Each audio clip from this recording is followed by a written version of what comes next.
good book when you're thinking about immigration. But if we're serious about the Christmas season, now's a good time to reflect on those who are strangers in our midst, and remember what it was like to be a stranger.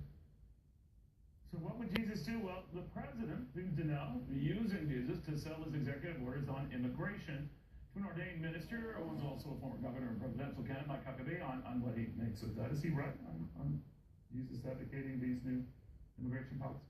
It's always amazing that the president likes to use Scripture when it suits him, when it suits his political agenda, but he ought to drive his political agenda by something about Scripture, and that would be obey the law. Look, it's not about saying we don't love children if you want to obey the law. The two shouldn't be in conflict.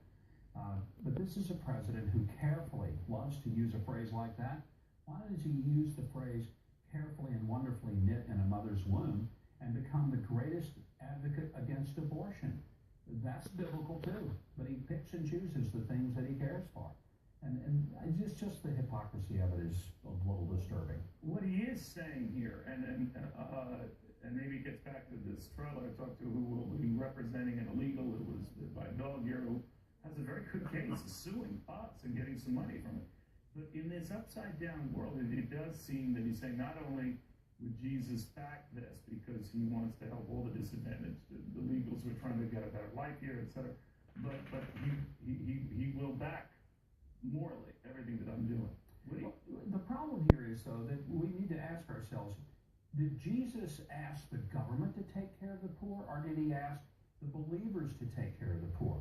The caring of the poor and widows was never the role or the responsibility of the government. The reason we have such a big government is because churches and the people who go to them quit giving a dime out of their dollar, the tithe, to take care of the widows and the orphans, and said, why not let the government do it? That's not the Christian perspective. The Christian perspective is government just keeps me safe. I take care of the people in my community. That ought to be a church function, not a government function. So it's real easy to get generous with someone else's wealth, which is exactly what welfare is all about. But when I start giving out of my own pocket to help the poor, which I will and I do, then that's charity. It's not charity when I give somebody else's money. The president needs to understand the real nature of what Christian charity means. Would you also say he places excellence of Scripture as well as the U.S. Constitution? But he's making that hard drive doing that since the midterms. Quite the opposite of what you thought, or certainly I would have thought would have been his posture, especially from a guy who says elections have consequences. I guess that applies only to the two he won, and not in this case. But what do you make of what's really going on? Well, the Bible also speaks of humility. I don't see any humility in a president who got whacked in the election. I see a president who got more proud, almost more belligerent, more insistent. Well, he demeaned it, right? He said the fewest participants in the just those people that forgot to go crazy vote for him. You know, and he heard those votes of the people who didn't vote louder than he heard the voters. I mean, when has a politician ever heard the voices of the non-voters more than the voters?